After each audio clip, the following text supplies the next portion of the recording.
ஹே! கதை கேட்க நீங்க வந்துட்டீங்களா? கதை சொல்ல நானும் வந்துட்டேன். நம்ம புதுசா ஒரு கொரியன் டிராமா ஸ்டார்ட் பண்ண போறோம். இந்த கொரியன் டிராமா பார்த்தீங்கன்னா, டோட்டலாவே 10 எபிசோட் தான். இதுல 4 எபிசோட் வந்துருச்சு. இன்னும் 6 எபிசோட் வர வேண்டியிருக்கு. இந்த டிராமாவோட ஒன்லைன் என்ன அப்படின்னு பார்த்தீங்கன்னா, பெரிய பணக்கார குடும்பத்துல இருக்கிற ஹீரோயினுக்கு வந்துட்டு, அவ குடும்பத்துல இருக்கவங்களே அவளுக்கு வந்து கொலை மிரட்டலும், கொலை பண்றதுக்கான சான்சஸும் இருக்கு அப்படின்னு சொல்லிட்டு அவ பயப்படுறா. அந்த டைமுக்கு ஹீரோயின வந்து காப்பாத்துறதுக்கு பாடி கார்டா ஹீரோ வராரு. ஆன்கோயிங் டிராமா அப்படின்றதுனால நமக்கு கதை வந்துட்டு இதுக்கு அப்புறம் தான் வந்து டோட்டலாவே தெரிய ஆரம்பிக்கும். இப்ப வாங்க டிராமாக்குள்ள போலாம். எப்பயும் சொல்றேன் இப்பயும் சொல்றேன். எஸ்எஸ் வாய்ஸ் ஓவர சப்ஸ்கிரைப் பண்ணுங்க. பார்த்ததுக்கு அப்புறம் லைக் பண்ணுங்க. மறக்காம போறதுக்கு முன்னாடி எக்ஸ்பிளனேஷன் எப்படி இருக்குன்னு சொல்லிட்டு கமெண்ட் பண்ணிட்டு போங்க. கதைய ஸ்டார்ட் பண்ணும்போதே அமெரிக்கால தான் காட்டுறாங்க. நம்ம ஹீரோயின் ஊசான் வந்துட்டு ஒரு கான்ஃபரன்ஸ்க்காக அமெரிக்கா போயிருக்காங்க. குட்வில் அப்படின்ற ஃபவுண்டேஷனோட அம்பாசிடரா தான் நம்ம ஹீரோயின் இருக்கா. ஆக்சுவலா நம்ம ஹீரோயின் வந்து பார்த்தா ஒரு கல்ஃப் பிளேயர். அவ வந்துட்டு இந்த ஃபவுண்டேஷன்ல அம்பாசிடரா ஏன் இருக்கா அப்படின்னு பார்த்தா, நிறைய கண்ட்ரீஸ்ல வாரெல்லாம் நடக்கும் இல்லையா? அங்க வந்துட்டு குழந்தைங்கலாம் அனாதையாகும். அதுக்கப்புறமா வந்து அந்த குழந்தைங்கலாம் வந்து செக்ஸ் ஸ்லேவா வந்து புடிச்சு வச்சுட்டு பயங்கரமா செக்ஷுவலா அபியூஸ் பண்ணுவாங்க. அந்த மாதிரி இருக்க குழந்தைங்க எல்லாரையுமே வந்து காப்பாத்துறாங்க இவங்க ஃபவுண்டேஷன்ல. யார் யாருக்கெல்லாம் எவ்ளோ ஹெல்ப் பண்ண முடியுமோ அந்த அளவுக்கு ஹெல்ப் பண்ணிக்கிட்டு இருக்காங்க. அதே நேரத்துக்கு பிலிப்பைன்ஸ்ல இருக்க மணாலில நம்ம ஹீரோவை இன்ட்ரோடியூஸ் பண்றாங்க. ஹீரோவோட பேரு வந்து டயோன். அப்ப ஹீரோயினோட அசிஸ்டன்ட் வந்து ஹீரோயின் கிட்ட என்ன சொல்றான்னா, மணாலில நடக்க போற கான்ஃபரன்ஸ்க்கு நீங்க போக கூடாதுன்னு சொல்லி ஐஎஸ்ஐஎஸ்ன்னு சொல்லிட்டு ஒரு அமைப்புல இருந்து உங்களுக்கு மிரட்டல் வந்திருக்கு மேடம். நீங்க அங்க போனீங்கன்னா உங்கள கொன்னுடுவாங்கன்னு சொல்லி அப்படின்னு சொல்றாளா? அதுக்குன்னு சொல்லிட்டு நான் எல்லாத்தையும் கேன்சல் பண்ணிட்டு வீட்லயே உட்காந்துக்கவா அப்படின்னு சொல்லி ஹீரோயின் கேக்குறா. அதுக்கப்புறம் நமக்கு வந்து ஒரு வயசான லேடிய காட்டுறாங்க. அவ வானத்துல இருக்க நிலாவ பார்த்துட்டு ஓ ஓன்னு கத்திக்கின்னு இருக்கா. அவங்க வேலைக்காரங்க 2 பேரும் ஐயோ மேடம் 1 ஹவர் ஆச்சு. தயவு செஞ்சு போதும் நிறுத்துங்க வாங்க உள்ள போலாம் அப்படின்னு சொல்லி கதறிட்டு இருக்காங்க. இந்த லேடி யாரு அப்படின்னு பார்த்தா சேரும்மன் பார்க் இவங்களோட பேரு. இவங்க வந்து நம்ம ஹீரோயினோட மாமியாரு. உங்களுக்கெல்லாம் என்னடி கொஞ்ச நேரம் கூட பொறுமையே கிடையாதா? இதெல்லாம் பண்ணாதனாலதான் நீங்கெல்லாம் சீக்கிரமா வயசான மாதிரி இருக்கீங்க. என்னோட ஃபேஸ பாத்தியா அப்படின்னும்போது, ஆமா மேடம். நீங்க ரொம்ப மினுமினுன்னு ரொம்ப ஷைனிங்கா தான் இருக்கீங்க அப்படின்னு சொல்லி அந்த பொம்பளையும் வேண்டா வெறுப்பா சொல்றா. பாத்தியா அதுக்கு தான் இதெல்லாம் பண்ணணும்னு சொல்றது அப்படின்னு இவங்க வேற அவ கலாய்க்கிறான்னு புரியாம சிரிக்கிறாங்க. ஹீரோயினும் சொல்றது கேட்காமயே வந்து மணாலிக்கு வந்துடுறா. வந்த உடனே அவள இன்டர்வியூ எடுக்கிறதுக்காக அங்க வந்து ரிப்போர்ட்டர்ஸும் வந்துடுறாங்க. அதே நேரத்துக்கு அங்க அந்த ஊரு கிரவுன் பிரின்சஸ் ஆன முகமதும் வந்து ஹீரோயின பாக்குறாரு. இவருமே இவங்க ஃபவுண்டேஷனுக்கு அதிகப்படியான காசு கொடுத்து ஹெல்ப் பண்ணிக்கிட்டு இருக்காரு. மறுபடியும் ஹீரோவை காட்டுறாங்க. ஹீரோ வந்து ஒரு கேசினோ உள்ள இருக்கான். அங்க வந்துட்டு குரூப்பா ஒரு கேங்ஸ்டர்ஸ் வராங்க. அவங்கள பார்த்த உடனே வந்து அவங்க என்ன பண்றாங்கன்றதையே இவன் நோட் பண்ணிக்கிட்டு இருக்கான். இவனோட பேரு வந்து கிம். இவன் தான் ஹீரோயினோட ஹஸ்பண்ட். அவனுமே வந்துட்டு இந்த மீட்டிங்காக இங்க வந்திருக்கான். மறுபடியும் ஹீரோவ காட்டுறாங்க. ஹீரோ வந்துட்டு சிலர் வந்து பாத்ரூம்ல பேசிக்கிட்டு இருக்கானுங்க. அத போய் ஒட்டு கேட்டுக்கிட்டு இருக்கான். அவனுங்க என்ன பேசிக்கிட்டு இருக்கானுங்கன்னா, கொஞ்ச நாளுக்கு முன்னாடி ஒரு கொரியன் போலீஸ இந்த ஏரியால தான் சுட்டு கொன்னுட்டாங்க அப்படின்னும்போது, யார் பண்ணா? அப்படின்னு கேக்குறாங்க. அது வேற யாரு பண்ணா? நம்ம எல் தான் பண்ணாரு அப்படின்னு சொல்லி பேசுறானுங்க. உடனே ஹீரோ என்ன பண்றான்னா, அத கிளீன் பண்றவங்க மாதிரி ட்ரெஸ்ஸ போட்டுக்கிட்டு அந்த கேங் லீடர் இருக்கான் இல்லையா? அவனோட ரூம்குள்ள போறான்.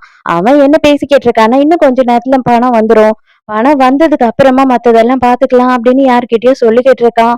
அப்ப அந்த ரூமுக்கு மிஸ்டர் பார்க் அப்படின்னு ஒருத்தன் வரான். அவன வந்து ஹீரோக்கு நல்லாவே தெரியும் போல. அவன பார்த்த உடனே ஹீரோ செம்ம ஷாக் ஆயிடுறான். டேய் சீக்கிரமா வெளியில போடா அப்படின்னு சொல்லிட்டு அங்க இருக்கவங்க ஹீரோவ திட்டுறாங்க. ஹீரோ அந்த கேசினோல இருந்து வெளியில வரான். வெளியில வந்தவளே பார்த்தா இவன் மொபைலுக்கு பார்க்கிட்ட இருந்து கால் வருது. அவன் என்ன சொல்றான் அப்படின்னா, நான் மணாலிக்கு வந்திருக்கேன். நீ 3 மாசமா மணாலில தான் இருக்கியாமே. உன் ஃப்ரெண்டு ஜோயுக்கு எப்படி இருக்கான் அப்படின்னு சொல்லி அவர் விசாரிக்கிறாரு. அப்பதான் ஒரு விஷயத்த காட்டுறாங்க. ஆக்சுவலா வந்துட்டு இவனோட ஃப்ரெண்ட தான் வந்து குத்தி கொலை பண்ணிருக்காங்க 3 மாசத்துக்கு முன்னாடி.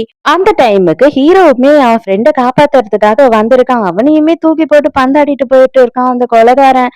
அப்ப அவன் போகும்போது ஃப்ளவர் ஷாப்போட டெலிவரி முடிஞ்சிடுச்சு அப்படின்னு சொல்லிட்டு போறான். இவனோட ஃப்ரெண்டு வந்து இவனோட கையிலேயே தான் வந்து உயிரை விட்டிருப்பான். அத நினைச்சுதான் அவங்க யாருன்னு கண்டுபிடிக்கணும்ன்றதுக்காக ஹீரோ வந்து இந்த இடத்துலயே இருக்கான். ஹீரோயின் வந்து ஷாப்பிங் போறதுக்காக வெளியில கிளம்பி போறா. அந்த டைம்க்கு செக்யூரிட்டி சொல்றான், மேடம் இன்னும் வந்துட்டு செக்யூரிட்டி செக் எல்லாம் முடியவே இல்ல. நீங்க கொஞ்சம் பொறுமையா இருக்கலாம்ல அப்படின்னு சொல்லும் போது கூட அவ கேட்க மாட்றா. அதே நேரத்துக்கு ஹீரோவும் கன்னு கத்தி அப்படி இப்படின்னு எல்லாத்தையும் எடுத்து வச்சுக்கிட்டு அவனுமே எங்கேயோ போயிட்டு இருக்கான் யாரையோ பாக்குறதுக்கு. ஹீரோயின் போயிருக்க அதே இடத்துக்கு தான் வந்து ஹீரோவுமே போயிருக்கான். ஆனா இவன் வந்து வேற யாரையோ நோட்டம் பார்த்துக்கிட்டு இருக்கான். அந்த டைமுக்கு நடுவுல ஒருத்தன் வந்து கெடுத்து விட்டுறான். அதுக்குள்ளேயே ஆளுங்க எஸ்கேப் ஆயிடுறாங்க. ஹீரோயின் அவ வேலையெல்லாம் முடிச்சுட்டு வெளியில வரும்போது யாரோ வந்துட்டு அவள குறி பார்த்துக்கிட்டு இருக்காங்க சுடுறதுக்காக. ஆனா மிஸ்டேக்கா வந்து பக்கத்துல இருந்த பொண்ண ஃபர்ஸ்ட் சுட்டுடுறாங்க. அதுக்கப்புறமா ஒருத்தரையா சுட ஆரம்பிச்சுடுறாங்க. ஹீரோயினுக்கு என்ன பண்றதுன்னே தெரியல. ஹீரோ அத நோட் பண்ண உடனே என்ன பண்றான்னா, இவனோட கன்ன எடுத்து அந்த ஆள சுடறதுக்கு ட்ரை பண்றான். பட் ஆனா அவனால அவன சுட முடியல. அதுக்கப்புறம் ஓடி வந்து கரெக்ட்டா ஹீரோயின புடிச்சு மறைய வைக்கிறான். அவன் என்ன சொல்றான்னா, "நான் 1, 2, 3 எண்றேன். கரெக்ட்டா நான் சொல்லும்போது இங்கிருந்து ஓடு" அப்படின்னு சொல்றான்.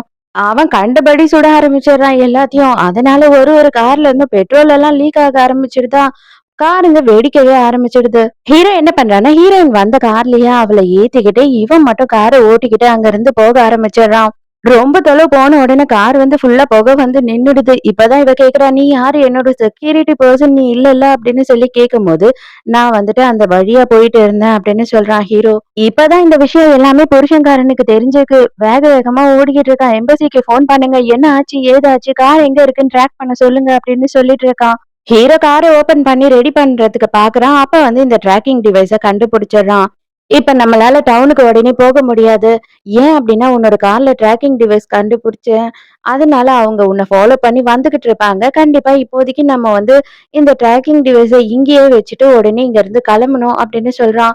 அவ கேட்கிறா, "எங்க போறது?" அப்டின்னு கேட்கும்போது, "இங்கருந்து பக்கத்துல தான் நான் தங்கிட்டு இருக்கேன். அங்க வேணா நம்ம போலாம்" அப்டின்னு சொல்லும்போது, ஹீரோயினுக்கு கொஞ்சம் பயமா இருக்கு.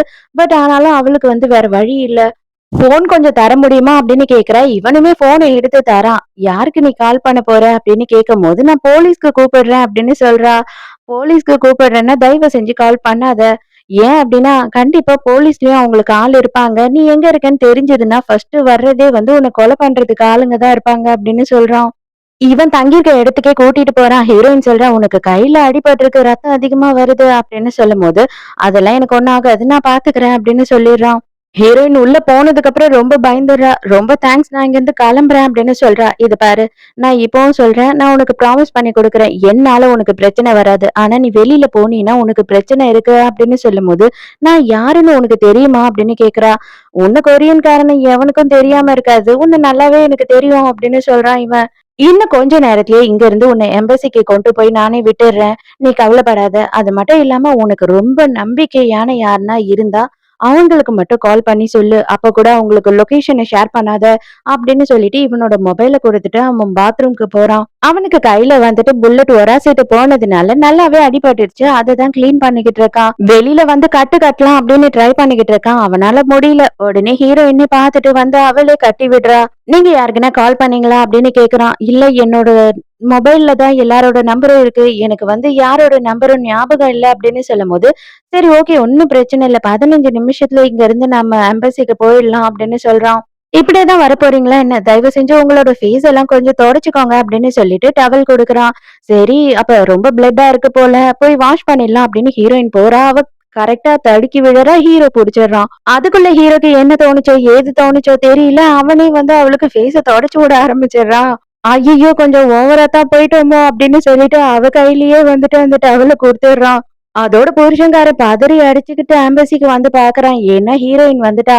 ஹீரோவ தனியா கூட்டிட்டு போய் ஸ்டேட்மெண்ட்லாம் எழுதி வாங்குறாங்க போல. அவனுக்கு எவ்வளவு வேணுமோ காசு குடுத்து அனுப்புங்க. அவன் என்ன கேட்கிறானோ செஞ்சு குடுத்து அனுப்புங்க அப்படின்னு சொல்லிட்டு கிம் சொல்லிட்டு இவள கூட்டிட்டு அங்க இருந்து போயிடுறான். கார்ல போயிட்டு இருக்கும்போது இவன் செமையா திட்டிக்கிட்டு இருக்கான்.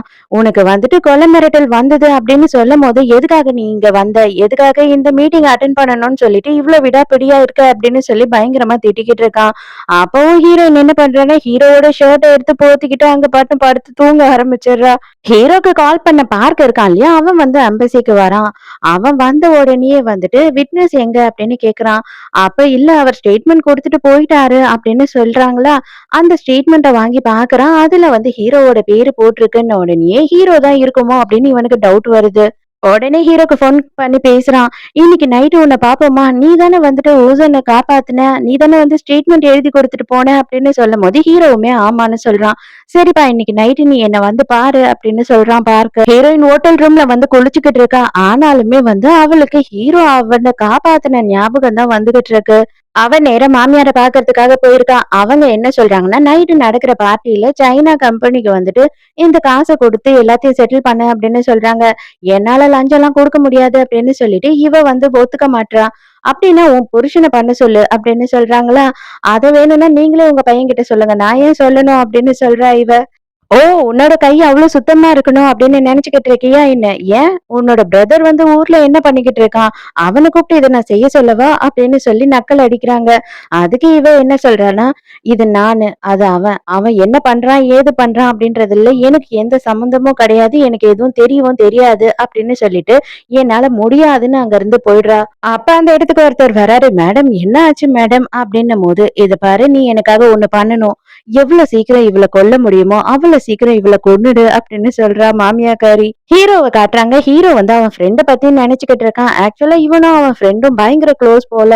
இவனுக்கு கிட்னி ஃபெயிலியர் ஆனப்ப கூட அவன் ஃப்ரெண்டு தான் ஒரு கிட்னிய கொடுத்து இவனுக்கு ஹெல்ப் பண்ணியிருக்கான். அப்ப இவன் பார்க்க மீட் பண்ணான் இல்லையா? அந்த விஷயத்த தான் காட்டுறாங்க. அவன் என்ன சொல்றான் அப்படின்னா, நான் ஃப்ளவர் ஷாப் ஒர்க்ல உன்னையும் சேர்த்துக்கலான்னு இருக்கேன். நீ ஏன் என் கூட சேர்ந்து வேலை செய்யக்கூடாது அப்படின்னு சொல்லி கேக்குறான். இப்ப ஹீரோக்கு இன்னுமே ஷாக் ஆகுது. ஏன் அப்படின்னா ஹீரோவோட ஃப்ரெண்ட கொலை பண்ணிட்டு போனவன் ஃப்ளவர் ஷாப்போட டெலிவரி முடிஞ்சிடுச்சு அப்படின்னு சொல்லிட்டு போயிருப்பான். அதனால ஹீரோக்கு இவன் அதே வார்த்தைய சொல்றானேன்னு இன்னும் டவுட் ஆகுது. ஹீரோயினையும் ஹஸ்பண்டையும் காட்டுறாங்க. ஹஸ்பண்ட் என்ன சொல்றான் அப்படின்னா, இந்த பார்ட்டியை நடத்த வேண்டாம். உனக்கு ஆல்ரெடி வந்து இவ்ளோ பெரிய ஒரு அட்டாக் நடந்திருக்கு. அதனால தயவு செஞ்சு இந்த பார்ட்டியை கேன்சல் பண்ணு அப்படின்னு சொல்லும் போது இவ ஒத்துக்க மாட்றா. இவ அடம் பிடிக்கிறா. அதுக்கப்புறம் ஒரு பிரஸ் கான்ஃபரன்ஸ வச்சு இவளே எல்லாத்தையுமே சொல்றா. எனக்கு ஒரு பெரிய அட்டாக் நடந்தது உண்மைதான். ஆனா நான் நல்லா இருக்கேன்.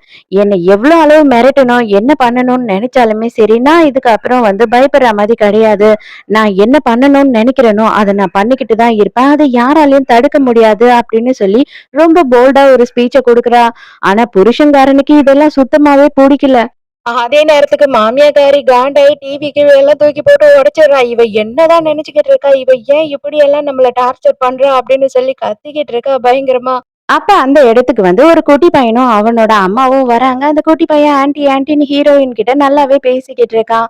அந்த பையன பார்க்கும்போது ஹீரோயினுக்கு அவனோட பையனோட ஞாபகம் வருது. பையன விட்டுட்டு வந்திருக்கா போல. அந்த பையன் இவன் கிளம்பி வரும்போது ஒரே அழுதுருக்கான். போகாதம்மா, போகாதம்மான்னு சொல்லிட்டு. இவ வந்து ஹீரோயினோட ஃப்ரெண்டா இல்ல கசினான்னு தெரியல. இவ வந்து கேக்குறா, "நீ நல்லா தானே இருக்க? உனக்கு ஓகே தானே?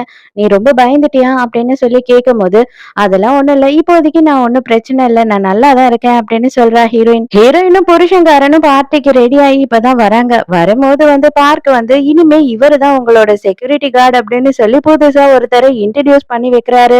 அது வேற யாரும் இல்ல நம்மளோட ஹீரோ தான். ஹீரோயின் அப்படியே செம்மையா ஷாக் ஆகி ஒரு போஸ கொடுக்குறா. அதோடய இந்த ஃபர்ஸ்ட் பார்ட் முடியுது. இந்த ஃபர்ஸ்ட் பார்ட் எப்படி இருக்கு? உங்களுக்கு பிடிச்சிருக்கா? கண்டினியூ பண்ணலாமா வேணாமான்னு சொல்லிட்டு நீங்க கமெண்ட்ல சொன்னீங்கன்னா எனக்கு கொஞ்சம் யூஸ்ஃபுல்லா இருக்கும். சோ நாளைக்கு மறக்காம கதை கேட்க வந்துருங்க. நானும் மறக்காம கதை சொல்ல வந்துடுறேன். பாய்.